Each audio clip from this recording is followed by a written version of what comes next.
सिर्फ आपसे दो बातें कहनी है कि हमारे समाज में अंधविश्वास, जाति पात, छुआछूत, धर्म अधर्म की परिकल्पनाएं इसीलिए अस्पष्ट है कि हम अशिक्षित हैं। यदि हम शिक्षित हो गए, हमारे बच्चे पढ़ लिख लेंगे, हम पढ़ लिख लेंगे, तो हमें कोई भटका नहीं सकता। अगर आप सुदृढ़ हैं तो आपको कोई विचलित नहीं कर सकता। आप विचलित इसलिए होते हैं कि आपकी विचारधारा अपरिपक्व है, और विचारधारा इसलिए अपरिपक्व है कि हम अपने आप को नहीं जानते। हम अपने आप को इसलिए नहीं जानते, हम अपने महापुरुषों को नहीं जानते। अध्यक्ष महोदय, भारतीय समाज के प्रणेता और पथ प्रदर्शक संत कबीर की विचारधारा में पंगे लोग, मंचासीन विद्वज्जन, इस सभा में उपस्थित विद्वान सभासद, माताएं और बहनों, आज का यह दिन बहुत ही शुभ दिन और पवित्र दिन है कि हम लोग एक साथ जमा होकर के अपने जीवन के संदर्भ में कुछ विचार करने के लिए आए। मैं तुरंत ही आया हूँ सहरसा से। पूर्व के वक्ताओं ने क्या कहा अभी सर बोल रहे थे, मुझे नहीं मालूम। मुझे सिर्फ आपसे दो बातें कहनी है कि हमारे समाज में अंधविश्वास, जाति पात, छुआछूत, धर्म अधर्म की परिकल्पनाएं इसीलिए अस्पष्ट है कि हम अशिक्षित हैं। यदि हम शिक्षित हो गए, हमारे बच्चे पढ़ लिख लेंगे, हम पढ़ लिख लेंगे, तो हमें कोई भटका नहीं सकता। अगर आप सुदृढ़ हैं तो आपको कोई विचलित नहीं कर सकता।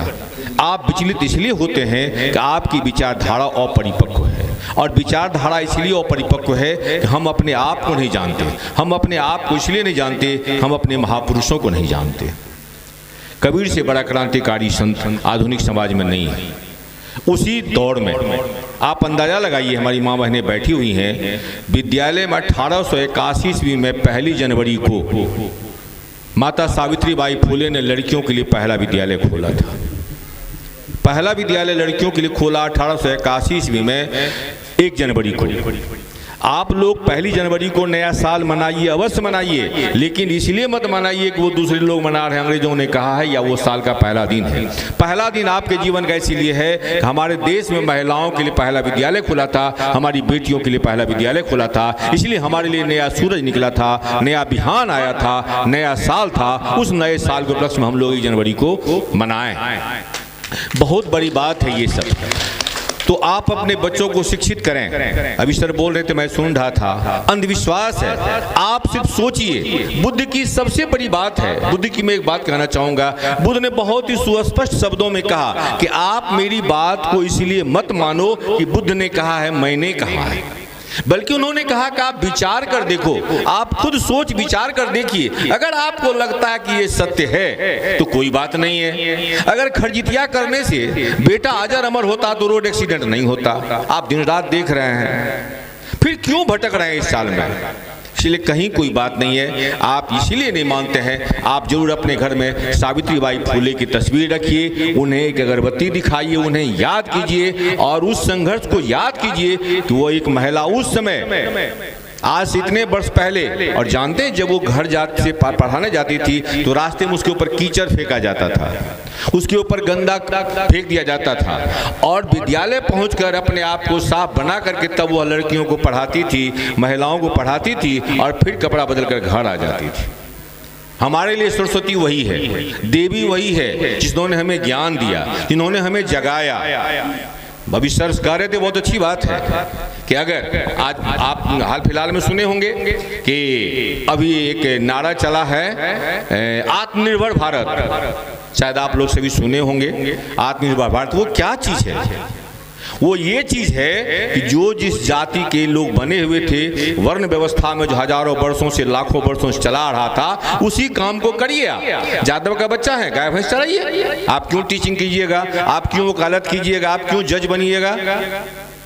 आप जुलाहा के बच्चा है, आप जाइए कपड़ा बिनिए, बनाइए। आप चमार के बच्चा है तो ये चाम छिलिए, जूता सीलिए। बढ़ई का बच्चा है तो लकड़ी का काम कीजिए। क्यों पढ़िएगा? आप क्यों डॉक्टर इंजीनियर बनिएगा? लेकिन आपको सोचना पड़ेगा, ये सब किसने किया? ये सब किसने किया? ये हमारे महापुरुषों ने बहुत दिनों तक संघर्ष करने के बाद किया और एक लंबी प्रक्रिया के बाद यहाँ हम लोग पहुँचे हैं। बहुत पुरातन काल से चला रहा है। रामायण आप लोग पढ़े होंगे, शायद सभी आदमी जानते होंगे। किसी रामायणी से पूछिए कि राम ने शंभुक का वध किया तो क्यों बंद किया? इसीलिए कि उसके राज्य में किसी शूद्र ने, शंभुक नामक शूद्र जो थे, वो बच्चों को पढ़ाते थे, लोगों को ज्ञान देते थे। तो आपको रोकने के लिए, आपको पीछे करने के लिए, आपके बच्चों को जाहिल गंवार बनाने का हर संभव प्रयास किया जाएगा। अगर आप इस जाल में फंसेंगे तो आप फंसते चले जाएंगे। अगर एक बार आप बैरी तोड़ करके निकल आए तो निकल आइएगा। आप जब देखिएगा चर्चा होगी भगवान की, देवी देवता की। देश आजाद हुआ तो 22 करोड़ हिंदू था, 33 करोड़ देवता था। एक हिंदू को 1.5 गो देवता हुआ। अगर पति पत्नी है तो संतान नहीं है, लेकिन 3 गो देवता हिस्सा हो गया। जब अंग्रेज पुलठी देने लगा तो कोई भगवान को ताकत नहीं आया। जब मुसलमान पुलठी मारने लगा तो अपनी रक्षा नहीं कर सका। आप कब जगिएगा? दयानंद सरस्वती अपने घर में सोए हुए थे। उनके घर में शिवलिंग रखा हुआ था। रात में देखा कि एक चूहा आया, उस पर चावल को खा रहा। चूहे की एक अच्छी आदत होती है, वो जहाँ खाता वहाँ पैखाना जरूर करता। वो जहाँ खाता वहाँ पैखाना जरूर करता। अगर घर में रख दीजिए चावल तो देखिएगा चूहा उसमें खाएगा, अभी पैखाना भी करेगा। रोज आएगा, रोज खाएगा, रोज पैखाना करेगा। तो उसी शिवलिंग पर वो चढ़ के उस चावल को खाया भी, शिवलिंग के कपार पैखाना भी कर दिया। दयानंद सरस्वती छोटा बच्चा था, देखा अरे जो शिव अपनी रक्षा नहीं कर सकता, चूहे से उसके सर पर पैखाना कर दिया, चूहा बचा नहीं पाता, मेरी हिफाजत क्या करेंगे? और उन्होंने इस मूर्ति पूजा को त्याग दिया। आप कब जगिएगा?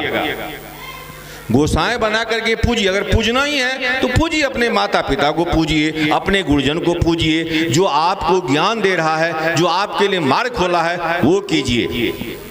बहुत सटीक बात अभी हो रही है कि आज भी भगवान के नाम पर, देवी देवता के नाम पर हमें शिक्षा से वंचित किया जा रहा है। आज किस घर में हमारे पढ़े लिखे नौजवान, पढ़े लिखे हमारे डॉक्टर इंजीनियर बैठते हैं, हम बात करें तो शिक्षा की बात करें, अपने गांव के विद्यालय की बात करें, हमारे गांव में कितने बच्चे पढ़ रहे हैं उनकी बात करें, किनका बच्चा पढ़ के क्या कर लिया उसकी चर्चा करिए। दूसरे बच्चों के सामने सुनाइए। रामायण क्यों सुनाते हैं? दूसरे बच्चों को सुनाइए कि फलना का बेटा देखो पढ़ के वीडियो बन गया, उसका बेटा जज बन गया जी, अब वो कार से चलता है, उसको ड्राइवर मिला हुआ है, उसको बॉडीगार्ड मिला हुआ है, उसको बड़ा सा फ्लैट मिला हुआ है। बताइए उन बच्चों को रामायण, उनका रामायण बताइए। अपने गांव में किसी का डॉक्टर बन गया, उनको बताइए। कोई प्रोफेसर बन गया, उनको उनके विषय में बताइए। तो आपके परिवार में, आपके समाज में जो रामायण चल रहा है, जो महाभारत चल रहा है, उनकी कथा बताइए अपने बच्चों को। इसलिए आप अपने बच्चों को शिक्षा की बात कीजिए। हर माँ बहन से यह आग्रह जरूर होगा मेरा कि आप 24 घंटा में, आप जननी हैं, आपने जन्म दिया। कहा था नेपोलियन बोनापार्ट, यदि मेरी माँ पढ़ी लिखी होती तो मैं अकेला संपूर्ण विश्व को बदल देता। आप में वो ताकत। मेरी माँ भी अंगूठा छाप थी, लेकिन मुझे एक बात बचपन से सिखाती थी कि बेटा अगर नहीं पढ़ोगे तो कोई इज्जत नहीं करेगा। उदाहरण देती थी कि देखो फलना को, अपने गांव में देखो राम बहादुर मरड़ को कितना जमीन है, 50 बीघा जमीन है, तो बाप ओकर मैन दै छो किया? तो बेटा मूर्ख ओकर मैन नहीं छै। देखी फलना आदमी आबै छै, गरीब छै, अपने मकई ले जाइ छै तो खाइ छै, बाप तोर कते मैन दै छो, क्या तू पढ़ल छै?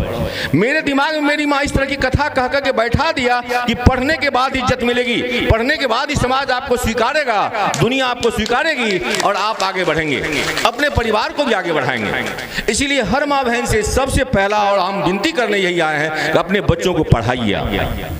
कुछ भी कष्ट सहिए, आधी पेट खाइए, फटे पुराने पहनिए, टूटे घर में रहिए, टूटी चारपाई पर सोइए, इन अपने बच्चों को पढ़ाइए। दूसरा कोई विकल्प नहीं है। शिक्षा के सिवा कोई अस्त्र नहीं है जो आपके गुलामी को काट सके, आपके दुख दर्द को दूर कर सके। दूसरा कोई विकल्प नहीं है। किसी भगवान में कोई ताकत नहीं है। अभी तो भाई मेरे बता रहे थे, भगवान के नाम का दही चूड़ा खा के क्या हो गया उनका।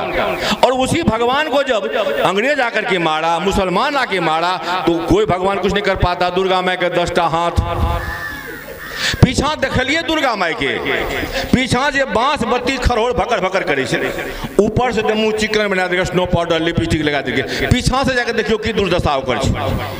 लाठी भाला हथियार दे दिले।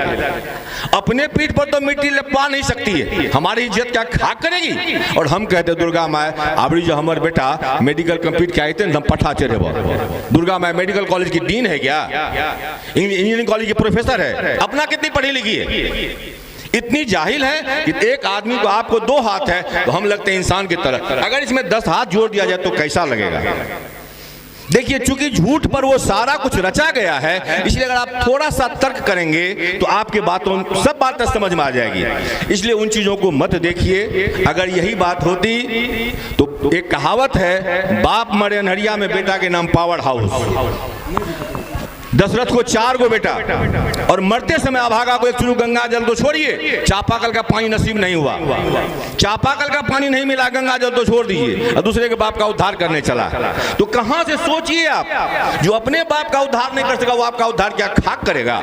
इसलिए किसी के चक्कर में मत रहिए। चक्कर अगर लेना हो तो शिक्षा का लीजिए। आप सोचिए, आपके गांव के विद्यालय में आइए, जरूर अगर आपको समय मिलता है तो अपने शिक्षक शिक्षिका से मिलिए कि मेरे बच्चे का क्या हाल है, मेरा बच्चा कितना पढ़ाई करता है, रोज आता है कि नहीं आता है। सप्ताह में एक बार अपने बच्चे के टीचर से जरूर मिलिए। आप प्रतिज्ञा कर लीजिए, सोच लीजिए हम एक बार मिलेंगे और उनसे मिल करके पूछेंगे कि मेरे बच्चे का क्या हाल है, वो कितनी पढ़ लिख रहा, कितना क्या कर रहा है। अगर आप अपने बच्चों की शिक्षा के विषय में सोचेंगे, उनके स्वास्थ्य के विषय में सोचेंगे, उनके सम्मान के विषय में सोचेंगे, उनकी रोजी रोटी के विषय में सोचेंगे, तब आपका विकास होगा। अन्यथा हम लोग इसी प्रकार से भटकते रहेंगे और चरे बेटी का युग आएगा। कोई बात नहीं है, सही कहे सर कि हम लोग तो अब चले गए, लेकिन एक बात याद रखिएगा, आने अगर हम लोग जगे नहीं तो आने वाली पीढ़ी हमें कभी माफ नहीं करेगी।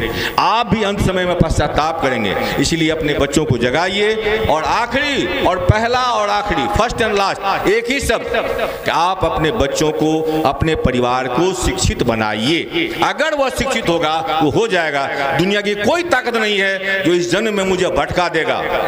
मैं आपको बता दूं, मैं 7 साल सोमवारी में करता था, नहीं पहले था 7 साल सोमवारी किया, 12 महीना सोमवारी किया और डाक के 3 पात हो गए। मेहनत किए, बाबा साहब की कृपा से आज अच्छा कमा खा रहे हैं। आप लोग आशीर्वाद, वो भगवान का देन नहीं है, वो बाबा साहब का देन है। इसीलिए ये ख्याल रखिए, अपने बच्चों को पढ़ाइए, दूसरा कोई विकल्प नहीं है। इन्हीं के साथ आप लोग को बहुत बहुत शुभकामना, बहुत बहुत शुभकामना।